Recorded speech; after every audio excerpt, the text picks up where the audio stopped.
C'est une conséquence des fortes mobilisations sociales de ces dernières semaines. L'intersyndicale reste unie et les syndicats attirent de nouveaux adhérents. Une augmentation vérifiée au niveau national encore plus nette dans notre département. Une satisfaction dans les Vosges, une progression du 1er janvier à aujourd'hui de 40%, alors qu'au niveau national, on a une progression de 30%. En ce qui concerne les indépendants, les isolés, c'est plus d'une centaine d'adhérents supplémentaires depuis le début de l'année. Une progression, je vous le dis, de 50% des adhérents. Et puis, il y a tout le développement qui se fait où on est déjà implanté, où là, on a un gain d'à peu près 10%. Notre confédération qui nous interpelle quotidiennement sur la demande de contact et d'adhésion de nouveaux salariés, qu'ils soient privés d'emploi, actifs ou même retraités.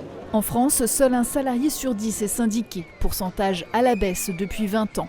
Cette nouvelle dynamique est donc un signe positif pour les syndicats, des adhésions qui se font en partie les jours de manifestation. La fréquentation des sites internet ont aussi progressé.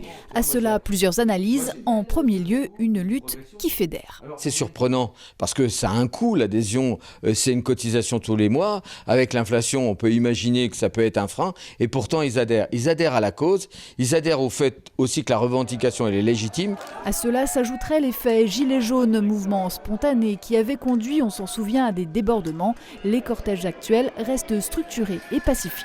Bien sûr, les mouvements de lutte, ça a toujours été le cas, ont toujours amené quand même un autre regard par le salariat et de se dire on a peut-être besoin aussi de s'organiser et de travailler à une syndicalisation dans notre entreprise. Et qui dit organisation dit aussi un apport pour le salarié, pour un apport que ce soit en termes de connaissances, de formation. Une force complémentaire à l'heure des élections des représentants en entreprise et des négociations salariales d'autant plus âpres du fait de l'inflation.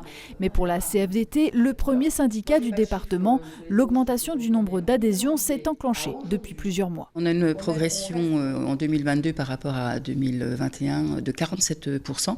Alors on sort d'une crise sanitaire, on revit, les salariés revivent, sont sur place, les équipes syndicales aussi.